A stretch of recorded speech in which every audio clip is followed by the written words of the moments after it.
Au nom du Père et du Fils et du Saint-Esprit. Amen. Vous recevrez une puissance venant du Père, et vous serez mes témoins dans cette vie. Vous recevrez une puissance venant du Père, et vous serez mes témoins dans cette vie. Bonjour chers frères et sœurs, je vous salue dans le très glorieux nom de notre Seigneur Jésus-Christ.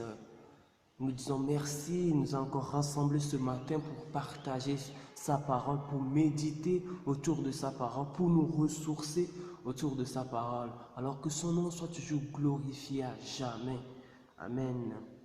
Alors ce matin, les lectures, les textes nous invitent à réfléchir sur notre manière de vivre notre condition d'enfant de Dieu. Alors nous pouvons nous poser cette question, comment vivre efficacement un enfant de Dieu? Et Paul nous donne la réponse.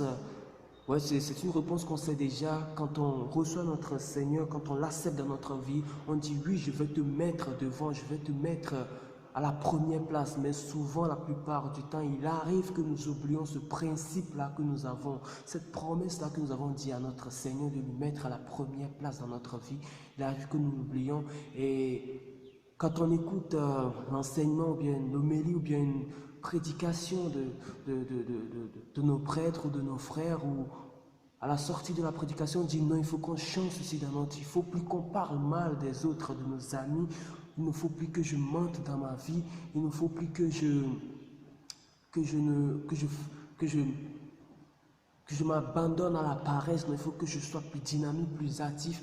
Il arrive qu'après un jour, 3 jours, une semaine, on retombe encore toujours dans ces mêmes bêtises, dans ces mêmes erreurs, ces mêmes péchés-là qu'on avait dit qu'on avait eu envie de laisser. Et c'est normal. Paul nous dit, la réponse, il nous dit que la chair est opposée à l'esprit. Les désirs de la chair sont opposés aux désirs de la chair. Alors, pour pouvoir vivre efficacement donc un enfant de Dieu, Paul nous dit au Galates 5, au chapitre Galates 5, voilà, du verset 18 au verset 25, il nous dit ceci: il faut qu'on donne la priorité à l'Esprit Saint dans notre vie. Il ne faut pas qu'on laisse nos chairs prendre le dessus.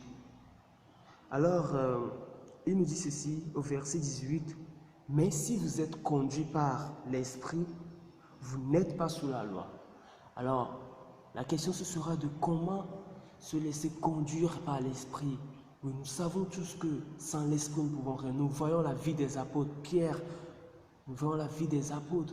Avant l'Esprit Saint, ils doutaient encore, ils avaient la peur de proclamer la bonne nouvelle. Mais quand l'Esprit s'est manifesté en eux le jour de Pentecôte, on a bien vu les signes, les miracles de Dieu se produisent parmi les peuples. Et voilà, nous tous, enfants de Dieu, nous avons besoin de vivre l'Esprit, de vivre dans l'Esprit Saint, d'accueillir l'Esprit Saint, de le laisser agir dans notre vie. Pourquoi? Ainsi, nous ne serons plus sous la loi.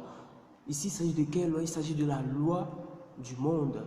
Il s'agit des pensées du monde. Il s'agit de la manière d'agir du monde. Par exemple, si quelqu'un te fait du mal, la première pensée qu'on a, c'est de nous venger nous aussi.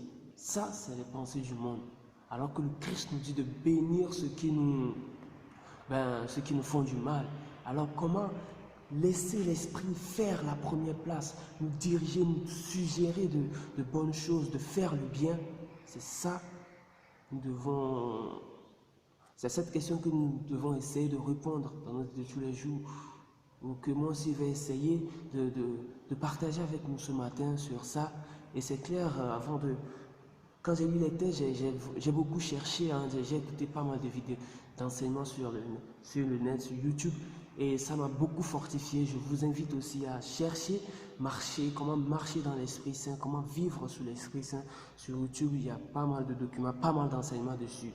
Alors, Ce qu'il faut faire, c'est clair, si on arrive à marcher sous l'Esprit Saint, on n'est plus dominé par la chair. Et ces œuvres de la chair que l'apôtre Paul nous cite ici, inconduite sexuelle, impureté, débauche, idolâtrie, sorcellerie, hostilité, dispute, passion, jalouse, fureur, ambition personnelle, division, dissension, envie, beuverie, et autres choses que ce qu'il a cité. Et surtout, nous dit en tant qu'enfant de Dieu, notre objectif, c'est d'obtenir la vie éternelle.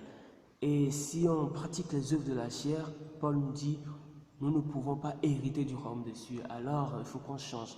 Et pour changer, alors, on nous dit, il faut que nous nous nourrissons toujours de la parole de Dieu. Il faut que nous soyons toujours en contact de la parole de Dieu. C'est très important parce que c'est comme si on va essayer de reformater notre disque, de reformater notre âme avec la parole de Dieu. Alors c'est très important.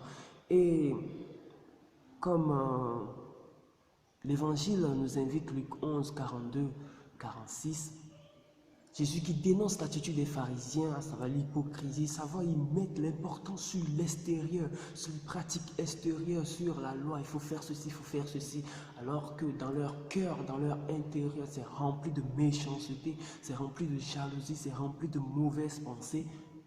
Et il leur dit que ça ne peut pas marcher. Alors il leur dit de plutôt préférer la justice et l'amour de Dieu, de pratiquer la justice et l'amour de Dieu. Il leur dit de préférer la gloire de Dieu au lieu de la gloire des hommes.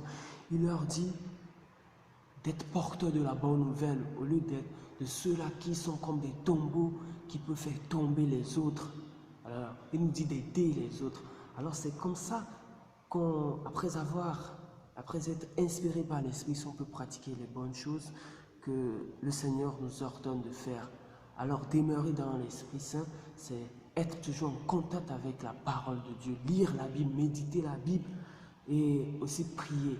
Et la plupart d'entre nous, peut-être nous ne savons pas prier, mais il y a des chants.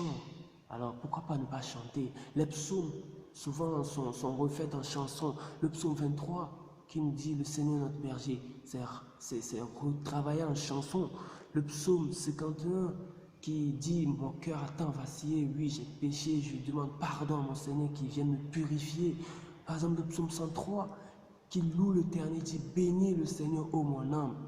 Oui, les psaumes sont une manière de prier aussi, de chanter. Donc, pourquoi pas ne pas chanter pour la gloire de notre Seigneur tous les jours? Alors, je nous invite à toujours rester dans la parole de Dieu, à toujours être en contact avec la parole de Dieu pour pouvoir reformater notre esprit, notre âme. Et ainsi, nous allons retrouver que nous avons quitté les œuvres de la chair, que nous pratiquons les œuvres et que nous manifestons les fruits de l'Esprit Saint, qui sont la joie, qui sont la patience, qui sont l'amour, surtout l'amour. En effet, là où il y a l'amour, il y a la joie, c'est l'amour qui est le premier, qui domine sur tout. Et oui, que le Seigneur nous mette à cœur de toujours demeurer dans sa présence, dans sa parole, et qu'il bénisse notre journée. Amen.